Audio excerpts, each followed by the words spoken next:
So today we're going to do some myofascial release work. So you will need potentially a 4 or 5 inch small rubber ball, as well as, and most importantly, something the size of a tennis ball, like a tennis ball, or there's a pinky ball that's used in physical therapy a lot that is a little bit smaller and maybe a little bit firmer. But definitely the tennis ball will work as well. If you have that, probably more likely to have that than the tennis ball. And then you'll want something like a garden pad, or you could use a hand towel folded up to shim yourself up as we do some of this work, and I'll talk you through. So start by lying down on your back. I'm going to choose the pinky ball for myself, but again, you could use the tennis ball for this. And this work is for low back and hip issues. So lying supine, preferably on the floor or a mat. You don't want to do this on a mattress or a couch or anything, because the ball will sink into the couch and not push into the tissue like we're trying to do. So we are going to first evaluate our hips and pelvis. So hopefully that ball will stay where it is. What I'd like you to do is put your hands on your front hip bones, your ASIS area, and just kind of feel around and make sure that that area feels fairly level, and hopefully level with your pubic bone. So meaning if your fingertips are near your pubic bone, the heel of your hands is near the hip bones, that area should not be tucked where the pubic bone is higher than your hip bones, or anteriorly tilted or arched where the hip bones are higher than your pubic bone. It should be level. Yeah. And then I want you to make sure that you also feel that you're as level as can be in your pelvis and not rotated to one side or the other. So once you have evaluated your pelvis, just keep it in a neutral position and take several big deep breaths, inhaling and exhaling without moving the bones of the body, just keeping everything still as you breathe and try to oxygenate the tissues.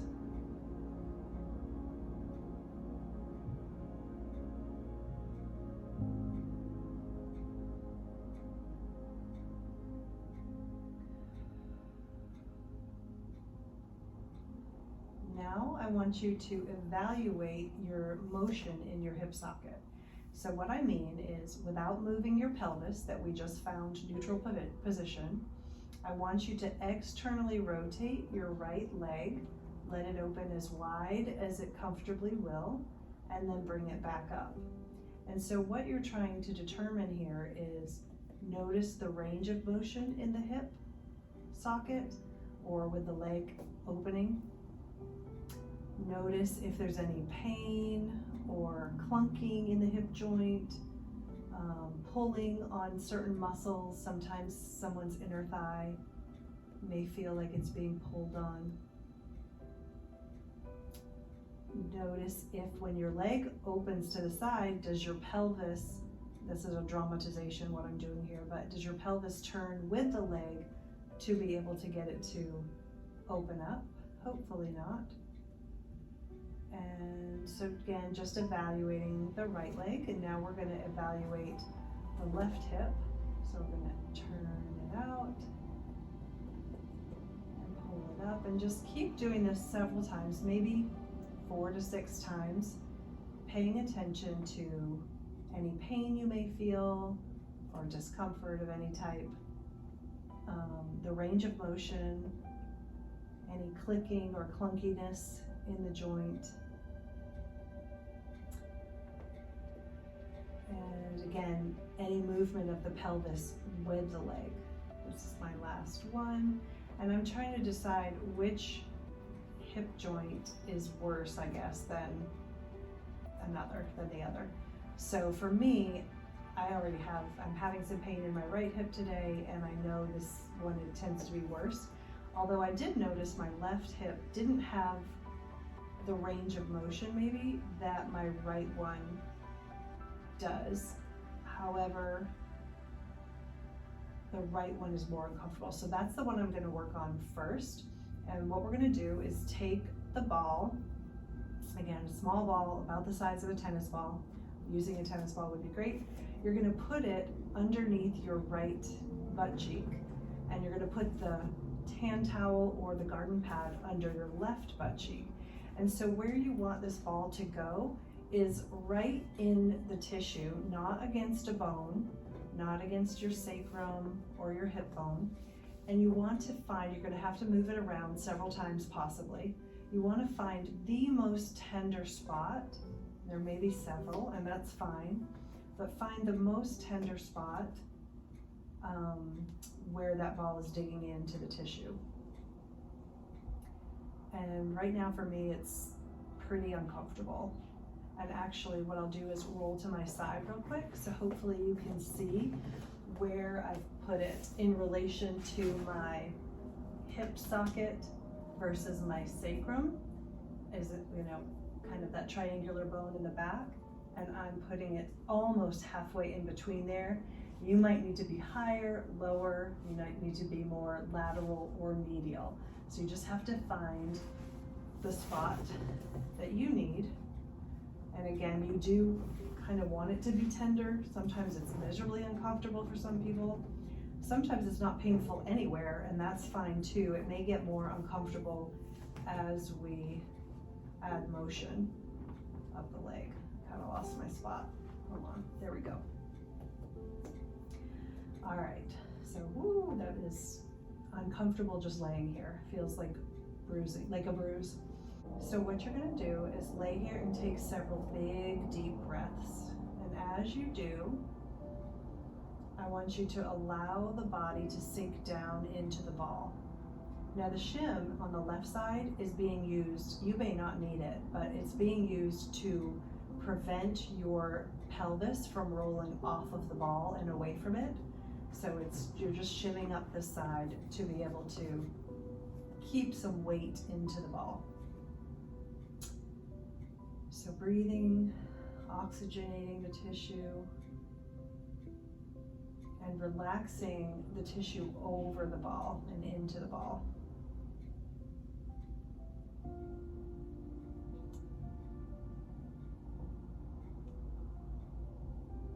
We're going to do one more big deep breath before we add movement.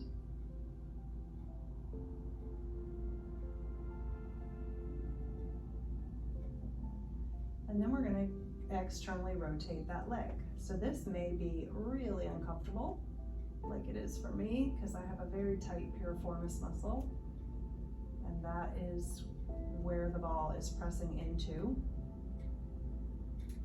But you just want to slowly and controlled move your leg as far open as it will go and back up. And you may notice some different things. Besides pain where the ball is, you might notice that your range of motion is better or worse than it was before when we tried it out. You may notice some zinging or zapping kind of feeling down your leg. That is, you know, from the pressure against your nerves, and you may choose to move the ball if you're feeling any discomfort that way. I actually feel kind of some nerve tingling, I guess, on the outer edge of my right thigh close to my knee while I'm doing this, that I was not feeling before.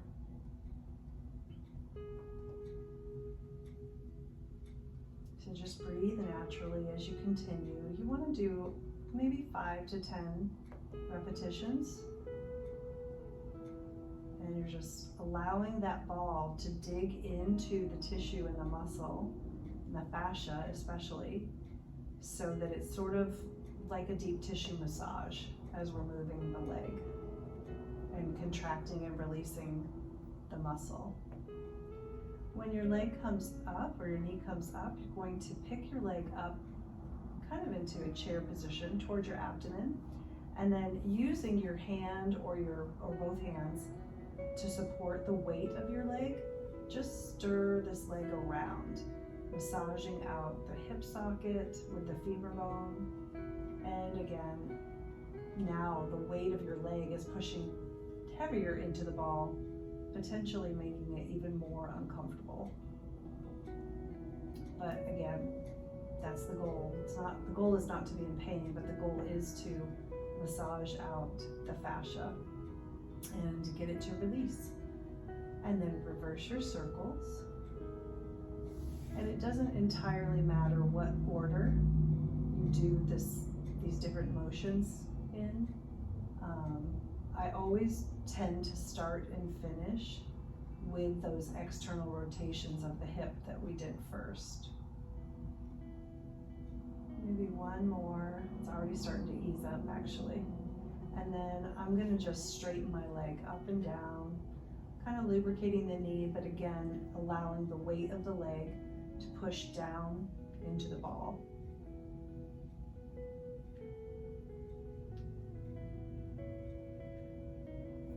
And then I'm going to just do some kick outs and ins or bend and stretch. And again, you can do whatever range of motion works for you to feel like you're contracting and releasing the muscles around the hip area and allowing pressure of your body down into the ball. And then I'm going to put the foot back on the mat. And then we're going to externally rotate and lift, because this is the action that the piriformis muscle that is connected from your sacrum to the back of your hip, your femur. This is the action that it does. It externally rotates the leg. So this is the muscle we're trying to work out. But because there's a lot involved in the hip joint and in these glutes in this area, it's not only affecting the piriformis, it's affecting all of the tissue in that area. So my point being, if your ball is not pressing directly into your piriformis muscle, it's fine. You're still getting the effect and the benefit. And then we're going to take the ball and the shim out from under us and just lay flat for a moment with your legs straight down. And notice what you feel. Like for me, I feel warmth in that area where the ball was. It almost feels like the ball is still there, or there's an empty hole where the ball was. I feel like my hip flexor actually relaxes and is maybe a little bit more open, longer. This side of my pelvis feels flatter than it did before. So now let's bend the knees back up and see if, make sure you're in neutral pelvis where you're not tucked or arched, so wiggle around. And we're going to see if our range of motion is better or if the pain has decreased with that external rotation. So yeah, now I don't have the clicking that I was feeling, nor do I have the pain and the pull that I was feeling in my groin when I opened my leg before. My range of motion has always been pretty good on this one. I actually feel like I'm hypermobile in this hip. So that's not improved because that was good anyway. So just evaluating the left one more time, even though we haven't worked on it. I just want to remember what it felt like and what my range of motion was before we put the ball in place. All right, so the shim is going to go under the right hip this time. The ball is going to go under the left, somewhere in the glute area, in between the sacral bone and the hip bone, somewhere in between there. Yours may be higher or lower, more medial or more lateral. Just find a tender spot and breathe. Allow yourself to relax into the ball. Even though it may be uncomfortable, try to relax your head, neck, and shoulders.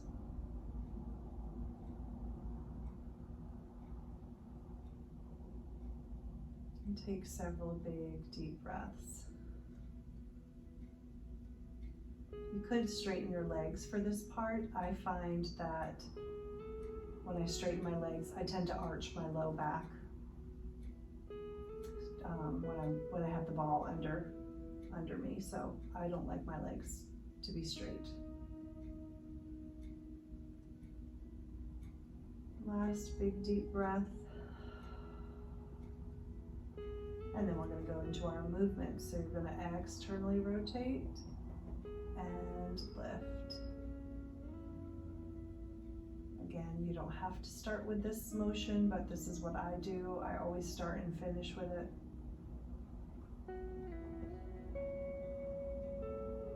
The ball is pushing up on that piriformis muscle, kind of telling it what to do. And it's interesting that when I do have better range of motion when my leg opens, but I notice I have some weakness and shakiness and instability in my adductor on this left side.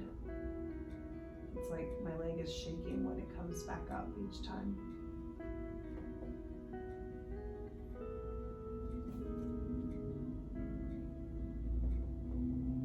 Often means there's some weakness there.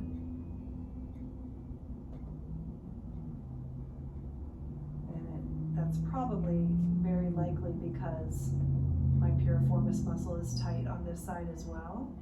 And so that adductor may be getting pulled on by the piriformis muscle, kind of keeping my leg externally rotated. So now you're going to bend your knee up towards you, and you're going to do some knee circles. You can do this on your own with just your leg, or use your arms to take the load of your leg and let your arms circle your leg around. And as you're doing this, you want the ball to be digging up into your glute muscle or somewhere in that vicinity. Allow the weight of the leg to be pressing the tissue down over the ball. Breathing deeply. Relaxing your head, neck, and shoulders. And reverse.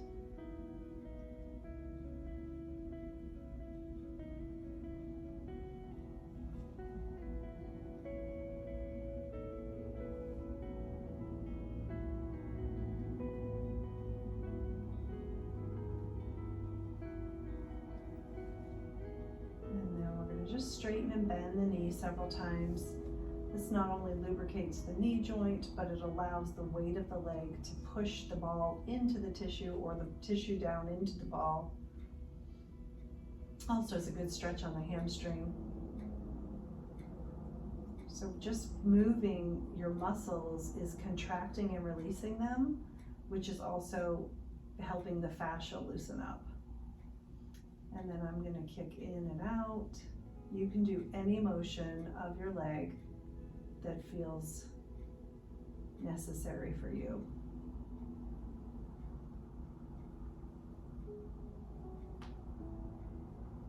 And then I'm gonna just hold here for a second because I kind of feel like this is what I need, where I need the weight of my leg down, pushing down into the ball.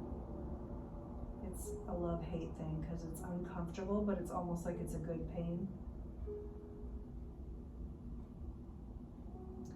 And then we're going to put the foot down, and we're going to externally rotate.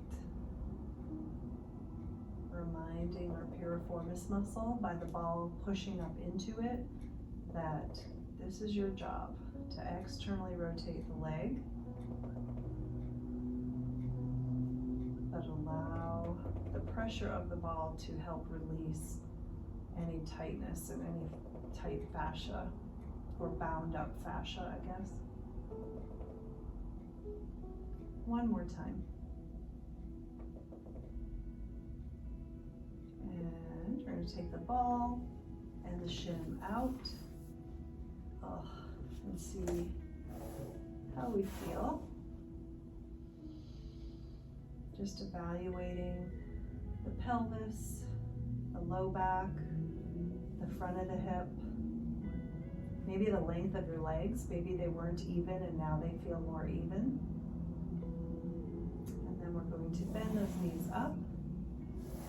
And let's externally rotate that left leg and see how it does. Oh, my range of motion is much better. Much bigger.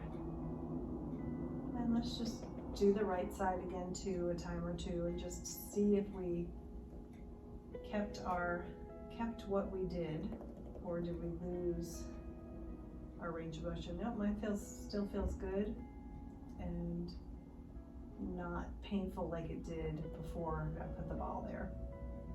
Great, so that is myofascial release for your hips, low back.